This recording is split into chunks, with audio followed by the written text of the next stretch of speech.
Hello, people of Earth. I hope everyone's having a great Sunday night. Tonight we're going to be talking about Eren Yeager from Attack on Titan. Now, I have watched Attack on Titan once through, and I can say that anime was kind of hard for me to get into as a kid, just because I think the animation was just off for me for a long time. But I can say after getting into Attack on Titan from some friends and looking at the manga and stuff like that, at Barnes and Noble and those kind of things, I can say that it is probably one of the best animated shows written, things I've ever seen. I love Attack on Titan. It's so cool. Just the lore behind it and everything. But today we're going to talk about the main character, main protagonist, antagonist, Eren Yeager, and his psychological changes between season 1 to 2 to 3 to 4. Now, his whole change and everything that happens to him is based on this perspective of freedom. Okay, so for anyone who hasn't seen the show, Attack on Titan is kind of in a simple kind of way, right? It is, gosh, can't stumble on my words here, but Eren lives in these walls on an island, and they are attacked by a bunch of Titans. They don't know why, and so season 3 to 4, they figure out a bunch of stuff. He finds out a lot of secrets basically about why the Titans are attacking them, and just a lot of stuff gets unpacked, right? Now, Eren, psychologically, you can tell, just has a fiery spirit, is very chaotic, very angry towards a lot of people. He doesn't like to follow rules, and to be honest with you, he totally reminds me of Anakin, right? So everything that you find out that happens in the story is predestined to happen, okay? So no matter what they do, something in the end is already going to happen, basically.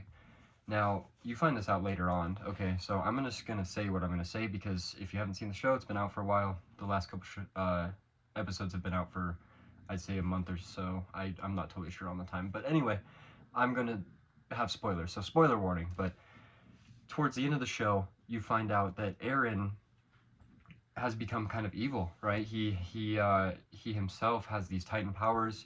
He is basically the chosen one of this show, and you start to realize that he is doing all of this for his personal benefit, and it really kind of hurts your soul, because you're you really fended for this guy, you really wanted to root for him, you wanted them to really find freedom. So in the first couple seasons, right, first couple episodes even, Eren's a young boy, and he has this friend named Armin, and a friend named Mikasa. Now, she lives with him, Armin lives by himself, and so, point is they're all very close, right? These guys are like Harry, Ron, and Hermione of this universe. Now, Armin is the smart one, Mikasa is the fucking badass. She can, excuse my language, I apologize, but she's the badass who is just mowing down people, right? She is just super stoic and very quiet, cool character. Eren is kind of the hothead, and he just wants to be courageous and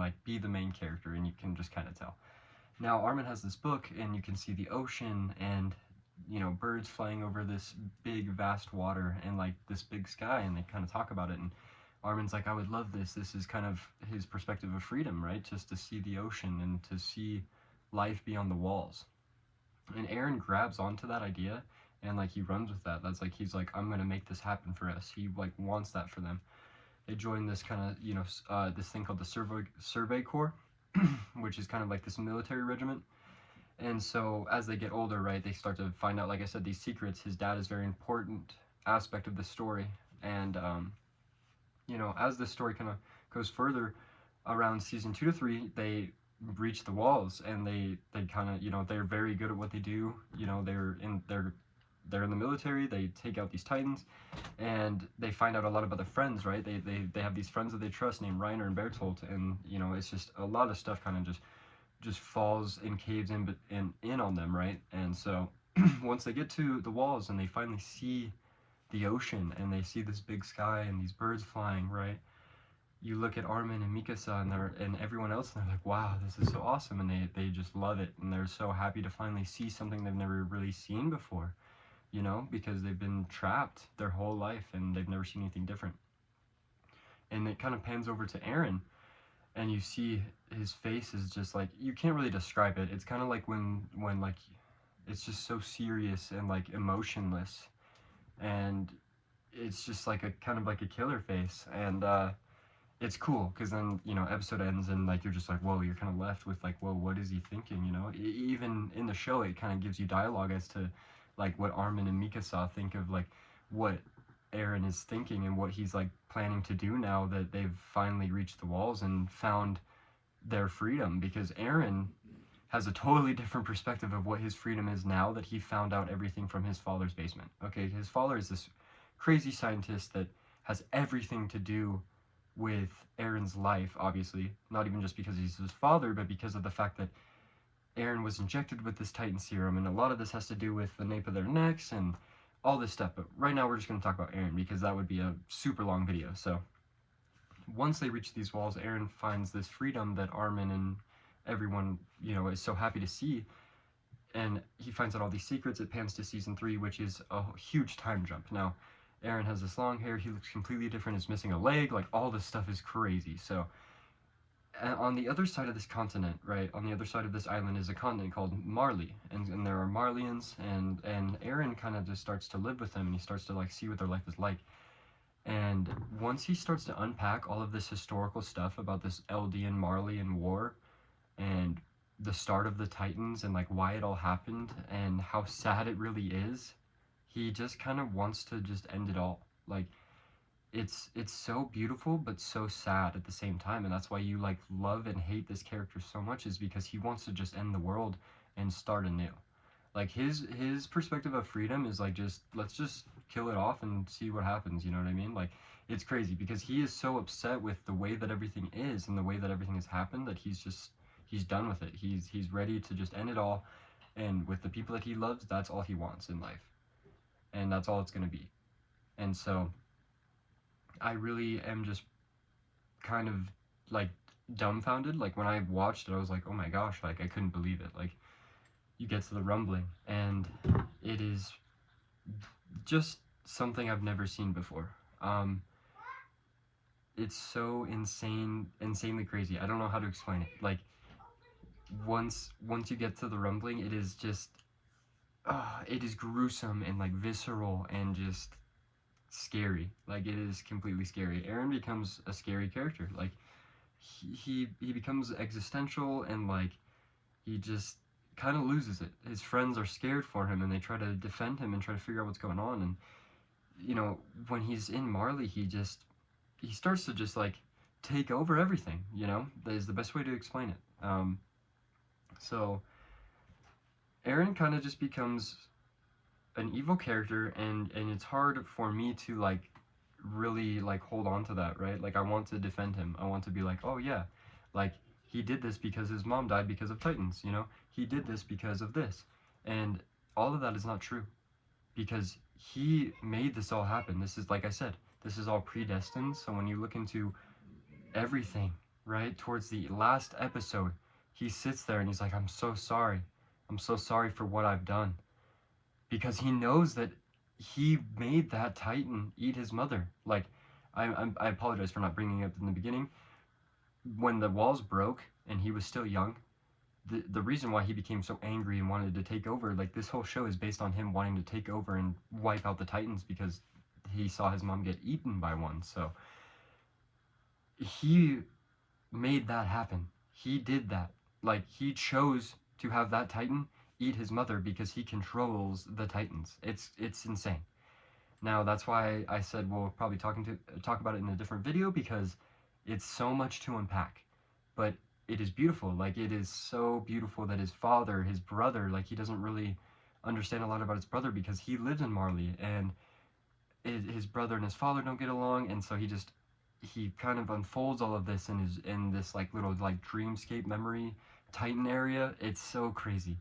But I want so bad to like feel for him. Like, when Eren died, I cried, dude. I bawled because his story is so beautiful, like so beautifully written.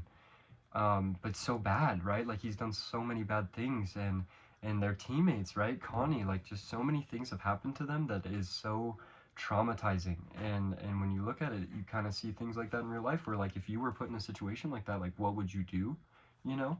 And it's just sad to see what Mikasa had to do, because you know they kind of had this like love bond going on, and she had to sacrifice, right, Eren, so they could save the world, basically, is how all of this ends. So spoiler alert, but that is the rumbling, right? All these colossal titans, like everywhere, are just trying to take over this continent, right? And so crushing humans, just obliterating the earth. And so in order for that not to happen, Eren's friends have to save the world, right? Save the people that hurt them. Even though that's not, you know what I mean? Like, this is just a huge war that has gone on for thousands of years. Apologies for the dog. He's got a scratch for a sec, so. You good there, bud?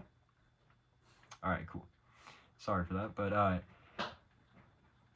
he might do that for a minute. But Eren is just something that is so complex. Like, as a character, he's very complex. Attack on Titan itself, as a show, is so complex that I just have to keep watching it, like, over and over and over again, to where I can really dive deep into what makes that show beautiful and what makes it awesome, and also like terrifying and crazy and just insane. Because honestly, not everyone likes that show, and that's totally fine, because I've heard a lot from different people, right? The Titans look goofy and, you know, different things, whereas like they just don't like anime, or it's just not their type of writing, and that's totally understandable. I'm just here to talk about like why I think Eren himself is a very crazy character to unpack, you know? Just, I've never really seen it in anime. Like I said, I've never watched anime. This is the first anime I watched. I had a friend put me on the show, and it's so good.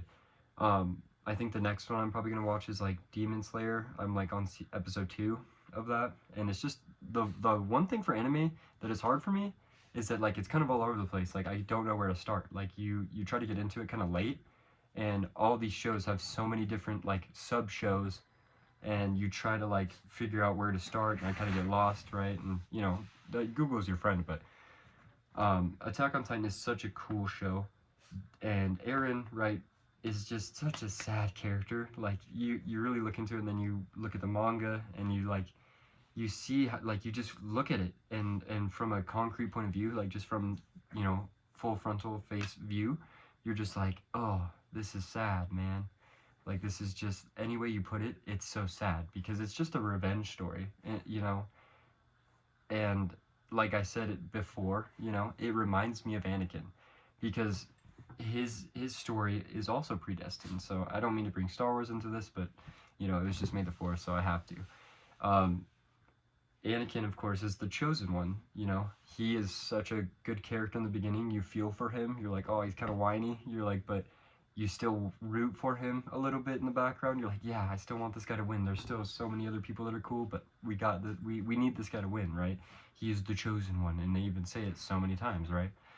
But then you realize he starts to lose so much in this story, and it makes you want to feel for the bad parts of it, right? You're like, oh, he does bad things, but because of this before, you know? And you're like, oh. And that's what makes Attack on Titan so great, is because you hit the end and you're like, oh my gosh, like it hits you with like a spin, right? A lot of people did not like that. A lot of people really did not like what they did with the story.